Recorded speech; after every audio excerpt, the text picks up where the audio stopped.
Hey guys, it's Brendan the Paleo Dude, and welcome back to another Jurassic World Dominion review. Today we'll be taking a look at the extreme damage Roaring Allosaurus figure.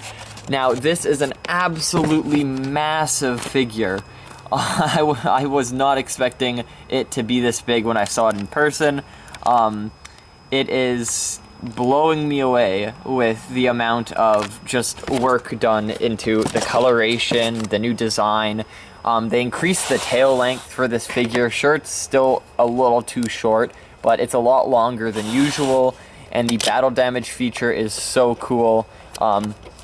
You got the ribs and the stomach similar to what we had with the albertosaurus, and it's a really big battle damage piece. It also has the roaring chomp effect. And they've got the characteristic blue tongue in there, too. The spikes on the neck are quite rubbery as well, and the head is absolutely massive. So, we'll quickly take a look at it compared to the Battle at Big Rock Allosaurus. There's not even, like, a comparison. It is just a monster. It's huge. So when we get it out of package, we'll look at it compared to, like, Toro and other figures. I hope it does not have the feet things. No, it does not. Oh, thank goodness. That was so easy. All the other carnivore figures, even the smaller ones, they have that, like, extra security, the foot locks. Wow, it stands really well. That's awesome. So, this arm's a little loose, I think due to it being, like, kind of outside the box. It's got to have a scan code somewhere. There we go. So we'll grab the scan code for all you people that do the scan code game. I'll also obviously include it in a future scan code video for the figures of this line. The body's very, very deep. Like, it's not skinny. It's nice and wide down to the legs. A lot of dinosaurs suffer from that, like, thin body syndrome, but they really made it nice and wide and chunky. And holy cow, the scales on the back are so nice. Nice uniform kind of positioning down the tail, very similar to the Hammond collection baryonyx, and then they kind of end at the neck going up into these spikes. The head also has these little spikes, little spiky scales at the top, and the inside of the mouth is fully painted. I think that's as wide as the jaws open for my figure. The toes are painted black. The fingernails are not painted. It would have been cool if they were, because this figure is so large. It's $50 Canadian, which is around the same price as the Therizinosaurus, which I should have brought out. This, you fold it up. It doesn't rotate up like in the battle damage Alberto. Does that battle damage Alberto have the rib cage, or am I thinking of something else? I could be wrong. I'm having a brain fart. Mattel has like 500 figures now, which is crazy. So I'm struggling to remember if that was the one with the rib cage that folds up too.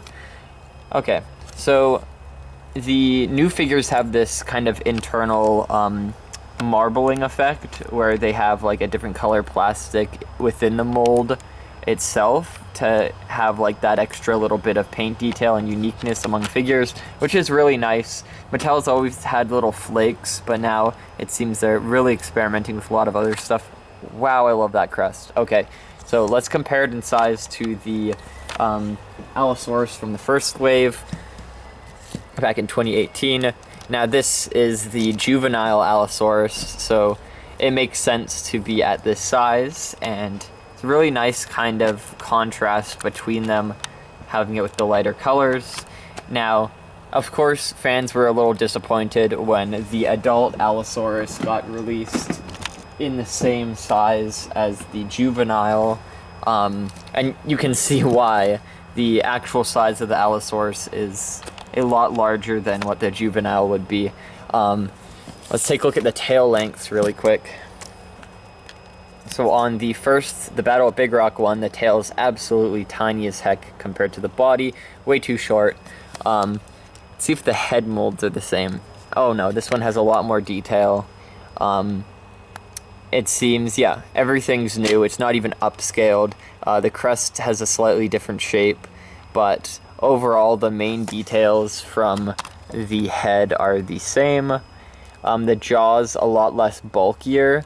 They made the bottom jaw slimmer, less, yeah, box shaped, and a lot of the details, like the scales, are more defined in the new one. Now, with the recent release, you can see, yeah, the paint detail's a lot better.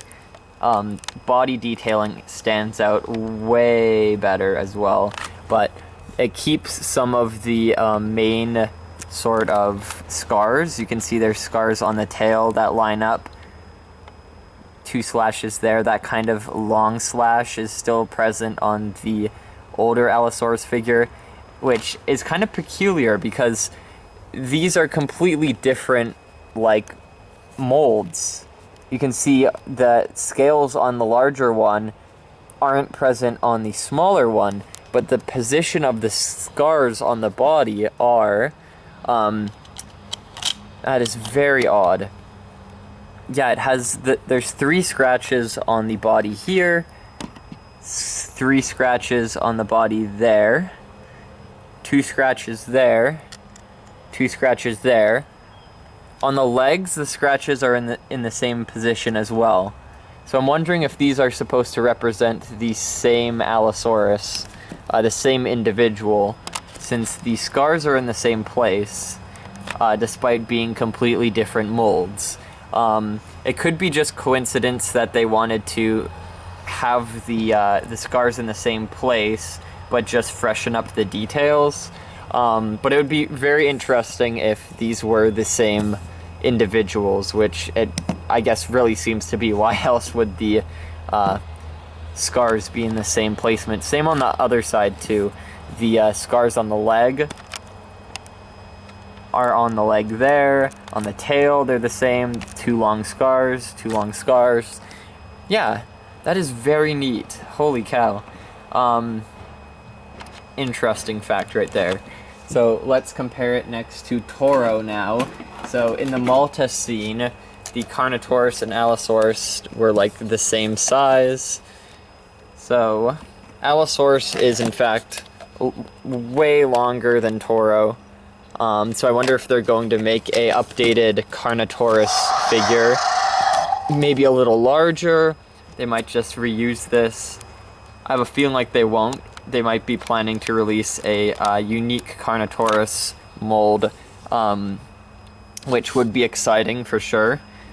This one does definitely need a update with the detailing and whatnot, but since they're relatively the same size, and the Carnotaurus does have the height advantage with the legs being a lot straighter than the Allosauruses, they look good next to each other for like a Malta scene between the two. But yeah, looking forward to a new Carno for sure. And then the Proceratosaurus, I'll compare it to real quick too. Because why not? Have to position one of the legs kind of forward. There we go. Yeah, huge. Really big Allosaurus. It's basically the length of it's a little shorter than the Rex as well, but it looks fantastic next to other dinosaurs. I'll do a comparison video of it with like other dinosaurs like the Stegosaurus, the Rex, etc., to get a better kind of view at the overall size and whatnot. But yeah, no, this figure is phenomenal. One of the best of the new lineup for sure. Everything about it looks absolutely fantastic. I even don't mind that the tail is just a tad bit too short. You can never get away with that fully with the Mattel figures. There's always going to be a little something. And this feature is really fun with the battle damage. And, like, you can even see the intestines and everything. That's crazy. I always thought these were a fun little throwback to the old Kenner figures. So it's nice to see that on this figure for sure. So I hope you guys enjoyed this video, and I think they're starting construction near my place, which sucks. So we're good on wrapping up. If you did enjoy, make sure to leave a like and subscribe if you haven't already, and I look forward to seeing you in the next video. Bye-bye.